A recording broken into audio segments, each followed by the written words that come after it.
नमस्ते दोस्तों, मैं हूं कंचन शुक्ला और एक छोटी सी कहानी मैं आपको सुनाऊंगी। एक बार एक व्यक्ति होता है, वो बहुत दिनों से तनाव में चल रहा होता है। उसे बहुत सारी चिंताएं घेरे हुए होती हैं। हर समय टेंशन में रहता है। उसे चिंता इस बात की होती है कि उसे अपने घर के सारे खर्च उठाने पड़ते हैं, अपने परिवार की जिम्मेदारी उठानी पड़ती है और उसके घर में रिश्तेदारों का आना जाना लगा रहता है, उसका खर्चा करना पड़ता है और इनकम टैक्स भरना पड़ता है। इस तरीके से वो बहुत इन्हीं सब बातों को लेकर वो हर समय परेशान रहता था। इतना ज़्यादा वो चिड़चिड़ा हो गया था कि वो अपने बच्चों को अक्सर डाँट दिया करता था और उसकी पत्नी से उसके आए दिन किसी न किसी बात पर झगड़ा हो जाता था। तो ऐसे ही एक दिन वो अपने ऑफ़िस से आया लौटकर और उसका बेटा उसके पास आता है और कहता है, पिताजी मेरा होमवर्क करा दीजिए। वो पहले से ही तनाव में होते हैं उसके पिता और उसको डाँट कर भगा देते हैं।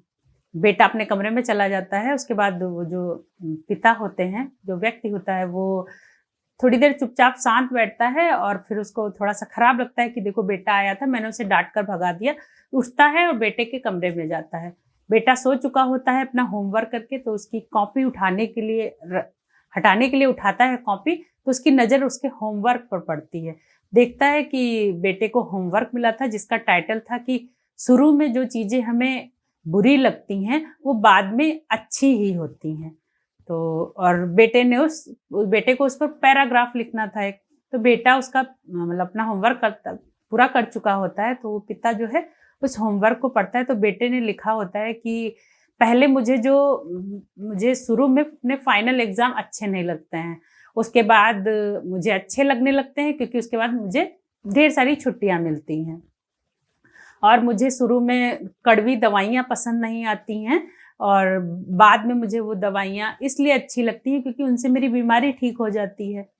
और मेरे पापा मुझे डाँटते हैं, उनकी डाँट मुझे अच्छी नहीं लगती, लेकिन मुझे ये अच्छा लगता है कि पिताजी जो है मेरे लिए ढेर सारे खिलौने लेके आते हैं, मुझे प्यार भी करते हैं, थोड़ा-सा डाँट देते हैं और मेरे पिताजी बहुत अच्छे हैं, मेरे लिए बहुत सारी चीज़ें लेके आते हैं और मैं ईश्वर का शुक्रिया अदा करता हूँ कि मेरे पास माता-पिता दोनों हैं और मेरे दोस्त सोहन के पापा नहीं हैं।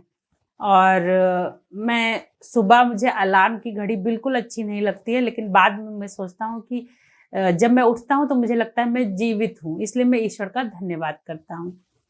पिता जो है उसके सारे वो उसका पैरा पूरा पढ़ता है और एकदम से उस जैसे लगता है वो नींद से जाग गया।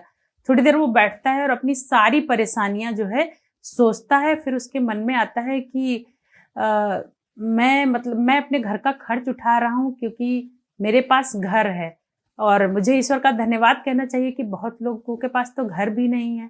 मैं अपने परिवार की ज़िम्मेदारी उठाता हूँ, इसका मतलब है कि मेरे पास एक परिवार है, सुख-दुःख में बैठने के लिए मेरे बच्चे हैं, मेरी पत्नी है और बहुत से ऐसे लोग हैं जो सिर्फ़ अकेले रहते हैं, उनके पास परिवार नहीं है। और मेरे पास मैं इनकम टैक्स भरता हूँ, इसका मतलब मेरे पास एक अच्छी नौकरी है, सारी सुख सुविधाएँ हैं, इसलिए मैं इनकम टैक्स भर पा रहा हूँ। उन बेरोज़गार लोगों से बेहतर है जिनके पास उनके पास ज़रूरत की चीज़ें भी नहीं हैं। इसलिए जो है वो मुझे ईश्वर का धन्यवाद करना चाहिए।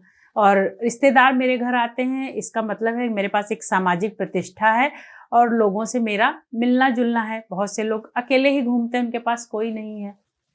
ये सब वो सोचता है और ईश्वर को बहुत धन्यवाद देता है। ईश्वर से अपने और कमरे में जो है बेटे को गोदी उठाता है और उसका माथा चूमता है और बेटे को मन ही मन धन्यवाद कहता है और ईश्वर को भी धन्यवाद कहता है कि हे ईश्वर, ये सारी कृपा मुझ पर ऐसे ही बनाए रखना। मैं इतने दिनों से बहुत भूल में जी रहा था कि मुझे ये सब करना पड़ रहा है, पर मैं अब मेरी आँखें खुल गई कि मुझे ये सब करना पड़ रहा है क्योंकि सारी चीज़ें मेरे पास हैं।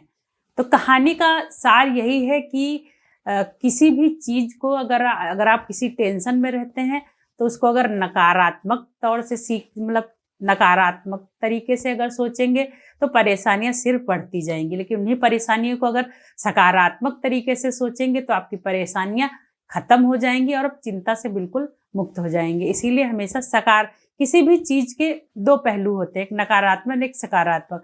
तो सकारात्मक सोच को हमेशा बनाए रखिए, चीज़ें आसान होती चली जाएँगी। बस ऐसे ही कहानियाँ सुनते रहिए। अगर कहानियाँ आपको पसंद आती हैं तो लाइक करिए, शेयर करिए और कमेंट ज़रूर करिए। धन्यवाद।